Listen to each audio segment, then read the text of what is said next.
I got this tat because it was either this or a tramp stamp. Lost a bet.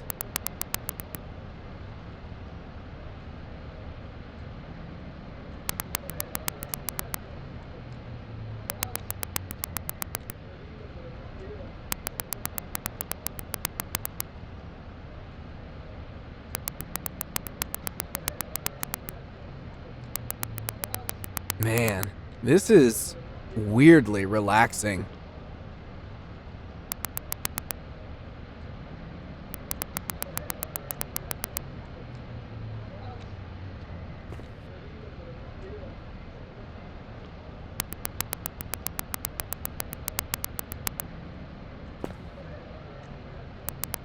Laser me like one of your French girls.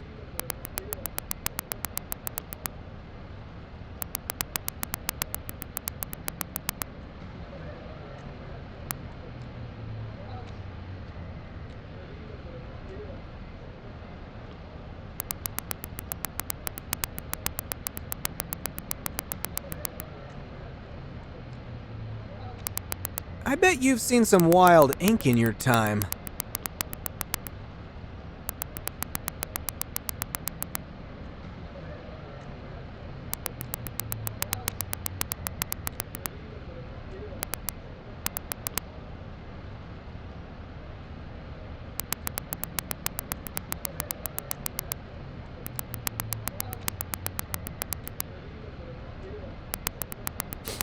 Kinda smells like burnt toast.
Hello, I'm not getting any younger.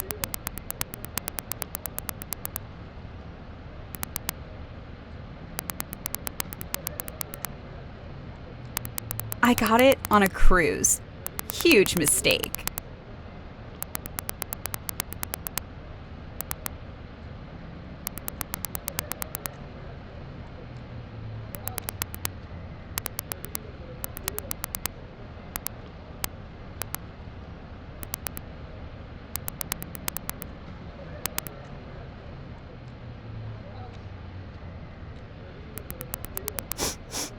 That doesn't smell FDA approved.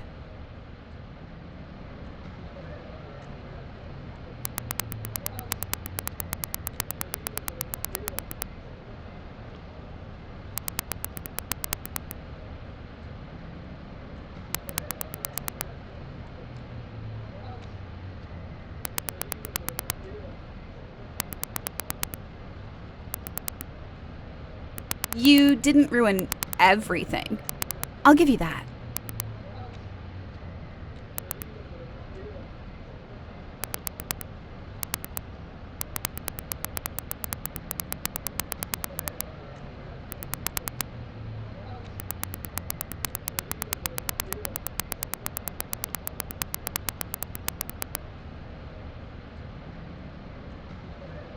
So is this where you pretend to be professional?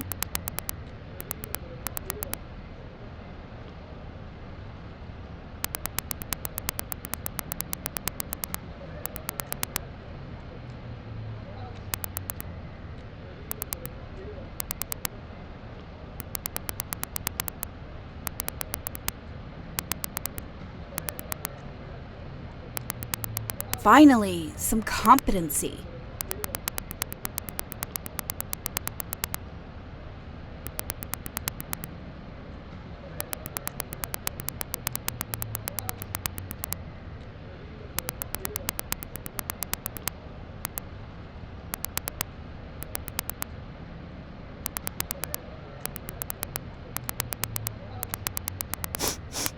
That doesn't smell FDA approved.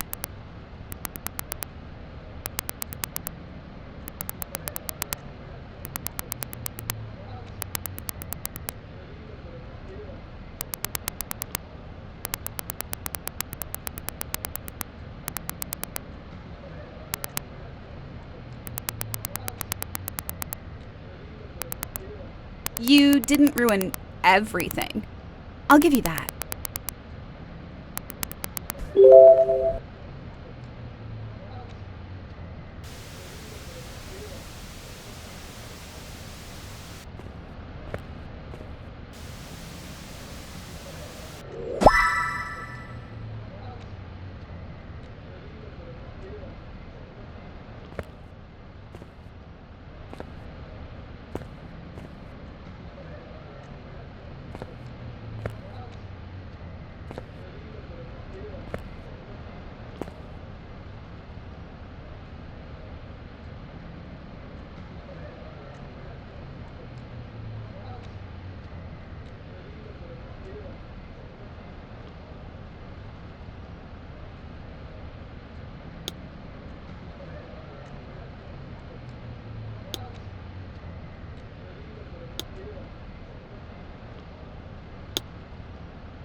Why this one? Just needed something to match my vibe. You know what I'm talking about.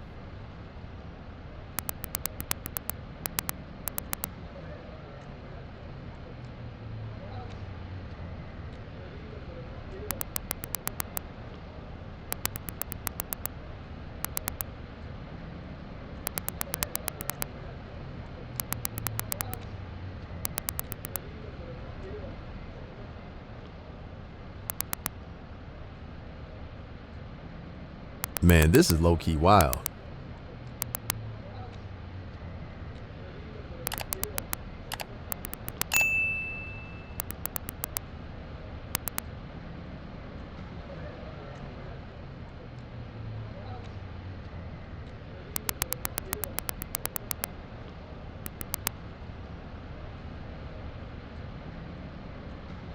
Not bad.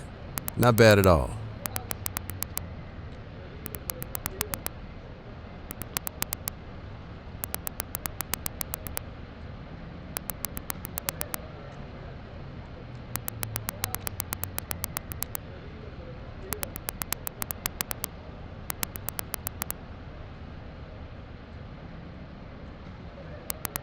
You're almost there.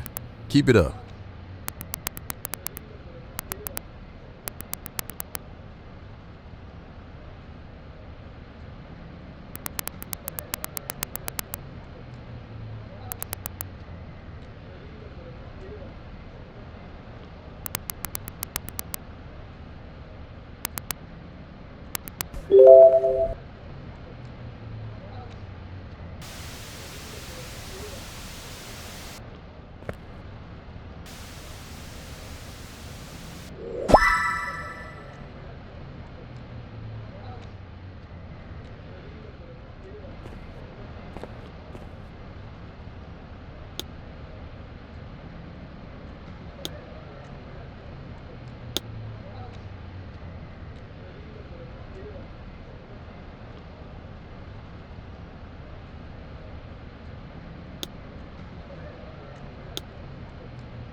Thanks for doing this. No problem. So, is the prison paying you for this? Not really. It's more of a volunteer program I pitched to them. They thought it would be good for their PR. Oh, so you're here by choice. Yeah, I figured it might help people who want a clean slate. Nice. It's been a while since I've met a decent person in here. Really? Nah, just kidding. I don't think there's such a thing as truly evil person. Just lost, misguided.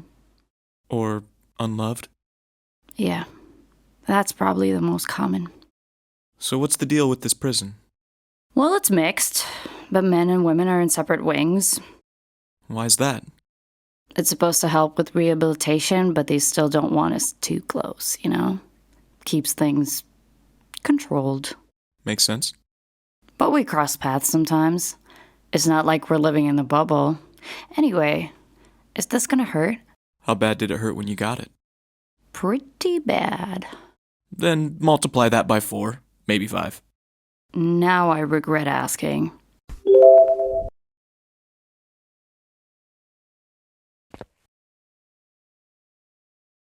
Oh, wow.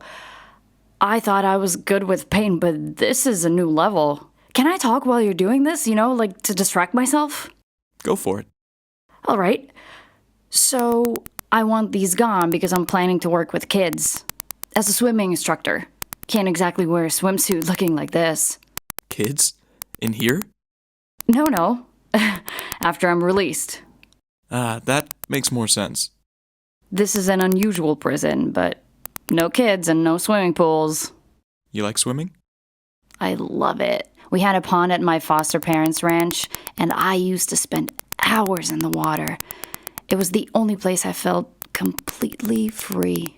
When I'm out of here, I want to help kids feel that way too. That's a great goal. Thanks. I can't change the past, but these tattoos, they're just bad memories. Once they're gone, I can finally move on. You sound pretty determined. I've spent enough time feeling sorry for myself. When I get out, I want to focus on helping people, building a life I'm proud of. That's the spirit. You're probably wondering how I ended up here. That's your story to share. Only if you want to. Well, it's a pretty wild story. I'm listening. Well, like everyone in here, I'm innocent. Did nothing. Of course. Okay, not really. I'm no comedian, as you can tell. Especially while being tortured. Sorry about that. No. Keep going. It's fine. Painful as hell, but fine.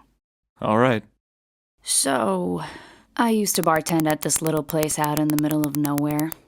It was a rough crowd. Mostly bikers. You know the type? Get drunk, start a fight, hug it out, and then buy each other drinks. Sounds lively. That's one word for it. Fights were half of the entertainment. Management didn't mind. Honestly, without the chaos, the place wouldn't have survived. Where was it? Middle of nowhere in dead-end USA.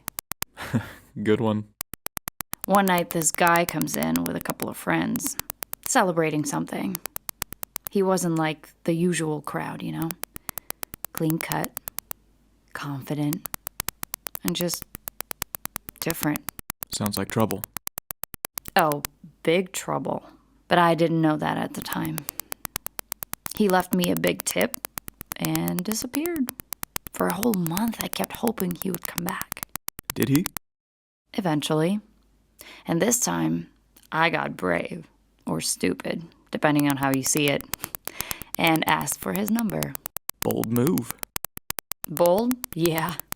And embarrassing. I was blushing so hard, I probably looked like a neon sign. Well, it worked, didn't it? It did. We started dating. He was charming, sweet, a little too perfect, if I'm honest. Too good to be true. Exactly. But at the time, I didn't see it. I was lonely, desperate for something, or someone. You know how they say, when you're wearing rose-colored glasses, red flags just look like flags. That's a good one.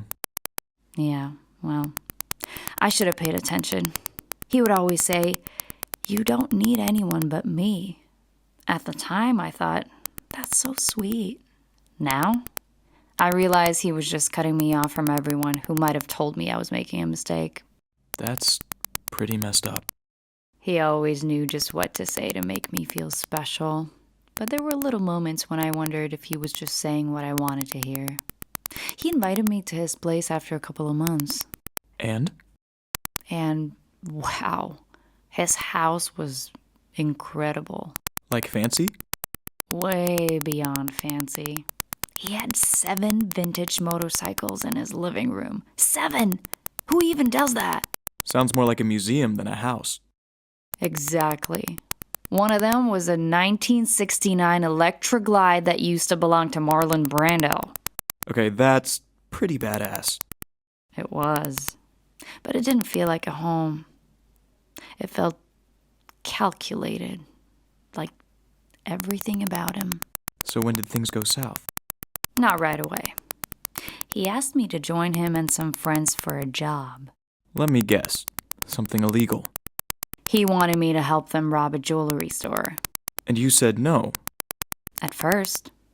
It felt ridiculous, you know? I was a bartender, not some master criminal. But then, things went downhill. What happened? One of those lively bar fights turned ugly. A guy ended up in the hospital, and the bar got shut down. It wasn't even my fault. But I lost my job. That's rough. Yeah. I tried to find work, but in a town like this, not much out there for someone like me. Bills were piling up, and Jack, he had this way of making everything sound easy. He told me I'd just drive the getaway bike. He kept saying it was the only way out, that I could finally have something better than that damn bar. And you believed him? I wanted to. I was desperate. So, when he asked again, I said yes.